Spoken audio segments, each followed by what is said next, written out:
मातृशक्ती ना मातृशक्ती साधे कॅमेरे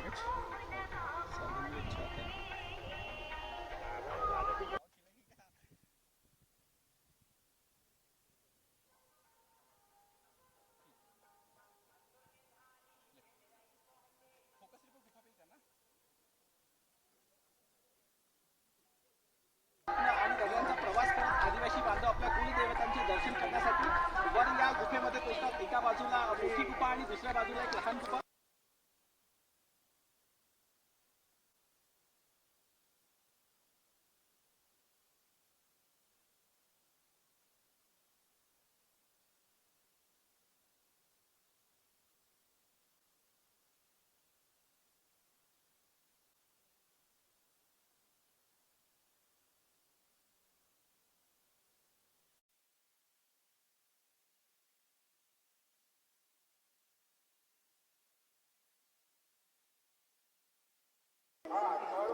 कैमरे तो आवित नहीं कर लो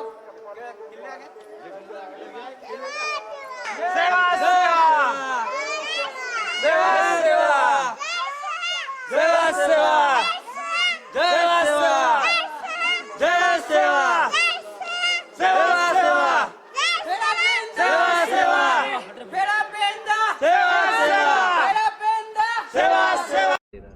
दरवर्षाला कचारगड येथे पौर्णिमेला आदिवासी समाजाचा मोठा त्या ठिकाणी यात्रा होतो। पाहंदी पारी कोपारलिंगो यांच्या दर्शनासाठी लाखोच्या संख्येने देशातील प्रत्येक राज्यातून त्या ठिकाणी आदिवासी बांधव आणि इतर बांधव देखील येतात। यावर्षी 2026ला 31/1/2 म्हणजे 30 जानेवारीपासून यात्रेला सुरुवात होत आहे। या यात्रेमध्ये केंद्राचे केंद्रीय राज्यमंत्री आदरणीय दुर्गादासजी उईके, महाराष्ट्र राज्याचे आदिवासी मंत्री आदरणीय डॉक्टर अशोकजी उईके, गोंदिया जिल्ह्याचे पालकमंत्री आदरणीय इंद्रजितजी नाईक आणि भंडारा जिल्ह्याचे पालकमंत्री आदरणीय डॉक्टर पंकजी भोयर आणि आदिवासी समाजाचे 25 आमदारांना त्या ठिकाणी निमंत्रित करण्यात आलेलं आहे। या कचारगडच्या यात्रेमध्ये यात्रेकरूंना कुठल्याच प्रकारची अडचण होऊ नये याच्यासाठी शासन प्रशासन आपल्या स्तरावरून योग्य ते परीने प्रयत्न करत आहे। स्थानिक आमदार म्हणून माझी खूप मोठी जबाबदारी आहे।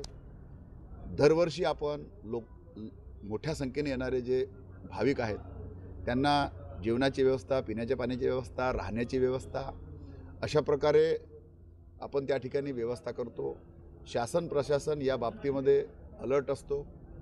आदिवासी बहुल क्षेत्र आणि नक्सल संवेदन क्षेत्र म्हणून कचारगडला ओळखले जाते। गेल्या अनेक वर्षापासून आदिवासी समाज त्या ठिकाणी एकत्रित येतो आणि आपल्या बोली भाषा, आपली संस्कृती, आपली परंपराच्या त्या ठिकाणी येऊन तो जतन करतो। गोंडी भाषा जिवंत राहिली पाहिजे, गोंडी भाषा टिकली पाहिजे याच्यासाठी सर्वतोपरीने त्या ठिकाणी प्रयत्न केला जातो। 2025ला विधानसभाच्या पटलावर गोंडी भाषा लागू करा, अनुसूची 8 लागू करा आणि गोंडी भाषेला राज्यभाषेचा दर्जा मिळावा याच्यासाठी देखील आपल्याकडून त्या ठिकाणी प्रयत्न झालेला आहे। निश्चितच जे आपण या विभागासाठी, या समाजासाठी करू शकतो ते शासन लेवलवरून करण्याचा प्रयत्न सुरू आहे।